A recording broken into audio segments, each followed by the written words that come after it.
Fala Belter, tudo bem com você? Você quer ter mais volume na voz? Então, hoje eu vou te ensinar algumas estratégias que eu utilizo para ter mais volume na minha voz. Recebi uma avalanche de pedidos ultimamente, não entendo por que de repente todo mundo quer ter mais volume na voz.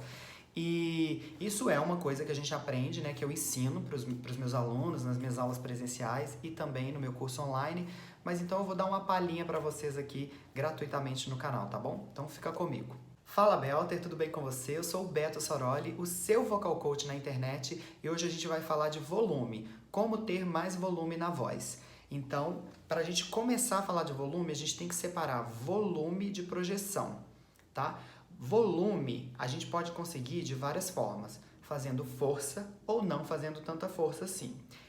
Fazendo força não é legal. Em que sentido, né? A nossa voz ela é produzida a partir do fechamento das pregas vocais ali no que a fonoaudiologia chama de fonte glótica, e esse som não é a nossa voz ainda. É um som que é gerado pela vibração das nossas pregas vocais, que é produzido pela passagem do ar ali na expiração. E esse som passeia depois por vários buracos aqui, que a gente chama de filtro.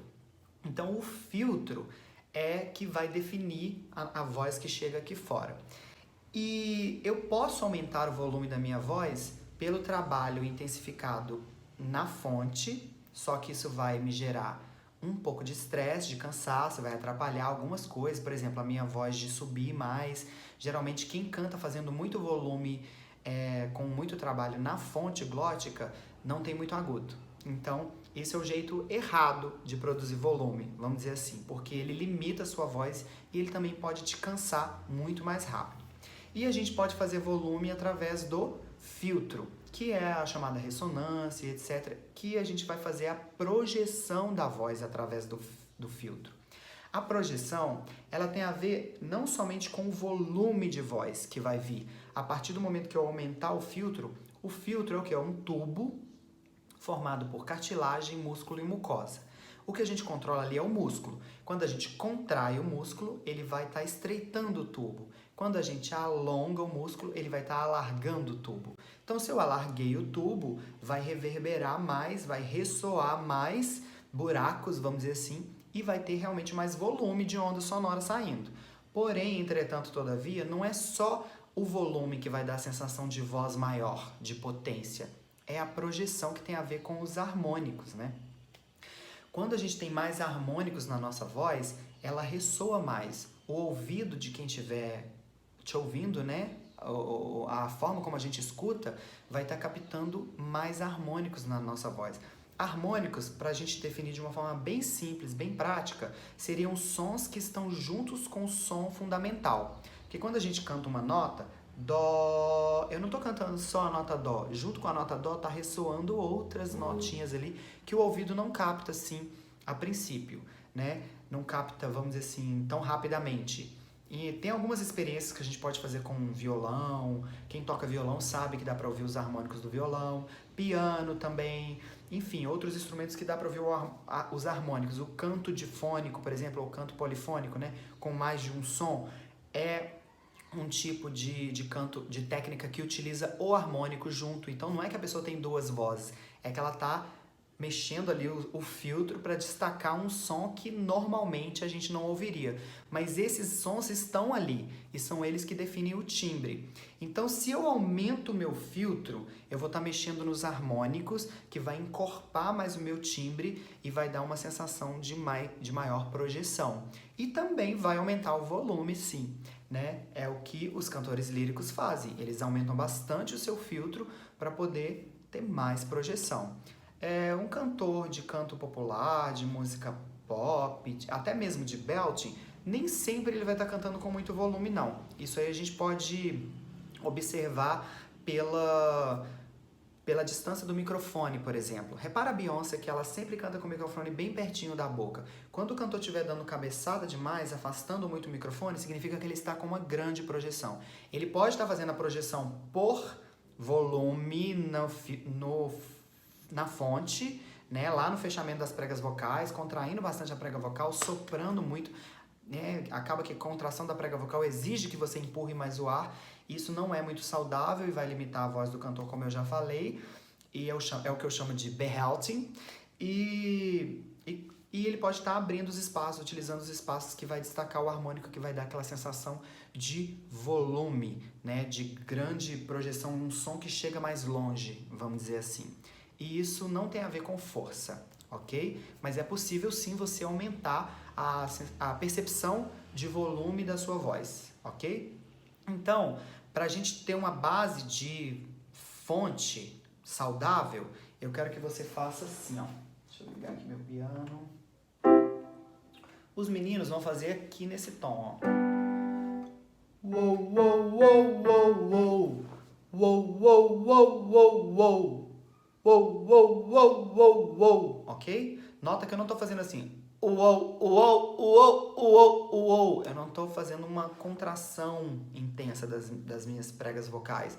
Tô fazendo bem livre. Uou, uou, uou, uou, uou. Bem fluido, né? Com um certo relaxamento aqui. Tem um tônus que as pregas vocais têm que aduzir, mas não é uma coisa intensa. E as meninas podem fazer aqui, ó. Uou, uou, uou, uou, uou. Então, eu vou pegar 3 notinhas, fazer um fechamento que não é muito intenso, e agora eu vou começar a brincar com os espaços aqui do filtro, né? Vou tentar aumentar o meu filtro. Para aumentar o seu filtro, você pode fazer ho, ho, ho. Pensar num ho, ho, ho de Papai Noel, né? Ho. Tá vendo que eu falo, a minha boca tá mais achatada, mas quando eu faço isso, ela verticaliza, ó. Ho, ho, ho. Lá dentro também, ó. Ho, ho, ho. Tá aumentando bem? Então, se você gosta de cantar, por exemplo, tem alguns estilos de gospel, subestilos de gospel, vamos dizer assim, que vão precisar de mais volume, né? Que soul music vai pedir mais volume. Alguns subregistros de belting, tipo half belting, já vão ter naturalmente mais volume. É porque esse espaço está grande, não porque tem força aqui. Então, dissocia o trabalho aqui do trabalho aqui para cima e aumenta aqui. Esse exercício é um exercício muito bom para você fazer, aumentar o volume dentro da sua boca. Então, o fundo da sua boca vai ficar ho, ho, ho. E aí você pode fazer esses exercícios aqui. Ho, ho, ho, ho, ho. E as meninas lá em cima. Ho, ho, ho, ho, ho. Aí o que eu sugiro? De ir subindo um pouquinho até o médio agudo, não precisa ir num agudo extremo. Vai até onde ficar bem confortável para você e sempre treinando esse alongamento do filtro aí, do trato vocal, principalmente o fundo da boca.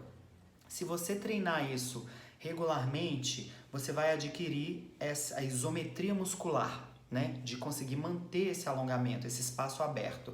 E aí depois você coloca numa música. Por exemplo, se eu fosse cantar... Parabéns pra você, né? Parabéns pra você. Observação, num primeiro momento a voz vai ficar meio esquisita, né? Porque você vai ficar com uma voz meio fake, vamos dizer assim. Mas pensa que é uma voz de exercício. O maestro Marconi, ele usa a expressão voz muscular. Você está treinando o músculo. Então não é uma voz de performance, é a voz de você exercitar. Depois você vai equilibrando isso com mais fala, você vai descobrindo outros espaços e vai equilibrar a ressonância. Mas nesse primeiro momento, e de forma gratuita aqui para vocês, eu queria dar essa dica de você aumentar o espaço dentro da sua boca, porque vai fazer sim você ter mais volume. Vocês me pediram tanto que eu resolvi fazer, tá bom? Espero que vocês tenham gostado. Já clica em gostei, comenta e compartilha, tá bom? Me ajuda a espalhar essa mensagem para a Revolução Vocal chegar em cada vez mais pessoas. Me conta aqui embaixo se você fez o exercício, se você já sentiu diferença, seja menino, seja menina. E vamos cantar, vamos colocar bastante projeção na nossa voz, de uma forma saudável, sem se prejudicar, mas também tendo um vozeirão. Por que não? A gente pode ter um vozeirão, né? Eu, por exemplo, assim, eu sempre tive projeção na minha voz. A minha voz não era pequena, exatamente, mas a minha voz era uma projeção muito metálica, um som muito aberto, porque a minha laringe era alta e meu espaço, esse espaço que eu tô treinando com vocês, ele era muito pequeno. Eu tive que descobrir a duras penas como ampliar esse espaço. Isso era devido à forma como eu aprendi a falar, o meu sotaque e etc. E aí eu achava que já não tinha solução para mim mais. Só que aí eu descobri isso, eu já tinha 28 anos, eu descobri que eu podia ampliar esse espaço, que eu podia treinar o meu músculo, voz é músculo, né? E ampliar o meu filtro através do alongamento da musculatura. E foi muito legal, porque aí eu comecei a cantar e as pessoas começaram a falar assim comigo: nossa, que vozeirão, o que aconteceu com a sua voz? Nossa, como a sua voz tá projetada, tá grande. E eu confesso que eu tinha medo disso. E muitos professores, eles botam um pouquinho de medo em você, como se você não pudesse cantar com a voz grande. Eu lembro que antes de descobrir esse exercício fisiologicamente, através do trabalho da doutora Silvia, o trabalho do maestro Marconi, que são pessoas extremamente sérias, né, e com fundamentação científica mesmo no que eles falam, eu tentava. E eu lembro que quando eu estudava canto lírico, eu cheguei para minha professora e descobri que nessa nota aqui, ó, se eu abrisse a minha boca, tipo como se eu estivesse bocejando,